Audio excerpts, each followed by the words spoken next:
L'accueil des réfugiés à Douai-la-Fontaine, finalement, c'est quelque chose qui nous vient d'une décision de l'État via la préfecture. Donc, j'ai pris connaissance par Madame la préfète il y a quelques jours de l'arrivée à Douai-la-Fontaine de 40 réfugiés qui seraient hébergés au centre de l'AFPA. Le centre de l'AFPA étant l'un des centres qui font partie d'une organisation nationale qui elle-même a sans doute conventionné avec l'État pour mettre à disposition un certain nombre de logements. Ces logements sont situés en périphérie de La Fontaine, éloignés des habitations, de toute habitation de proximité. Ce que je sais, selon les propos de Madame la préfète, c'est que ce sont 40 personnes hommes, uniquement des hommes, célibataires, enfin disons, ils viennent seuls, ce ne sont pas des familles. Ces personnes-là devraient arriver à Douai, je pense, dans les 8 à 10 jours qui sont là, proches de nous. Ces personnes-là sont, selon les termes employés, plutôt dans une zone de transit.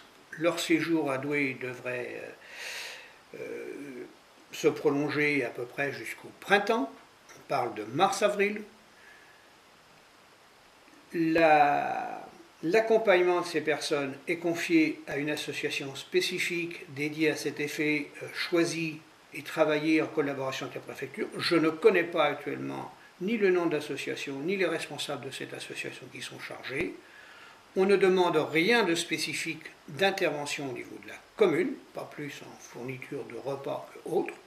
Tout est pris en charge par le service de l'État, a été géré en direct avec sans doute l'AFPA pour ce qui se concerne le logement et pour l'accompagnement de ces personnes par une association à laquelle j'ai fait référence il y a quelques instants.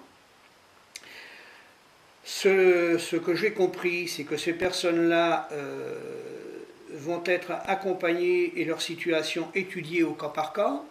Il y a plusieurs cas de figure. Peut-être certains d'entre eux ont-ils déjà été reconnus comme pouvant bénéficier de l'asile politique, mais vu leur statut et le flou dans lequel ils étaient, je pense, regroupés, peut-être n'ont-ils même pas connaissance que leur dossier est statué, auquel cas ils rejoindraient un autre centre approprié dédié aux exilés.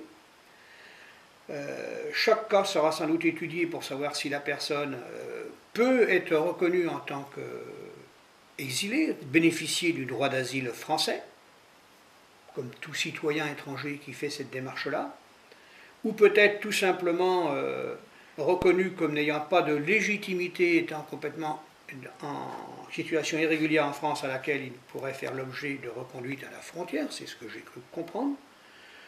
En tout état de cause, je souhaite que ce séjour douaissin se passe avec calme et sérénité. Ne faisons pas d'amalgame.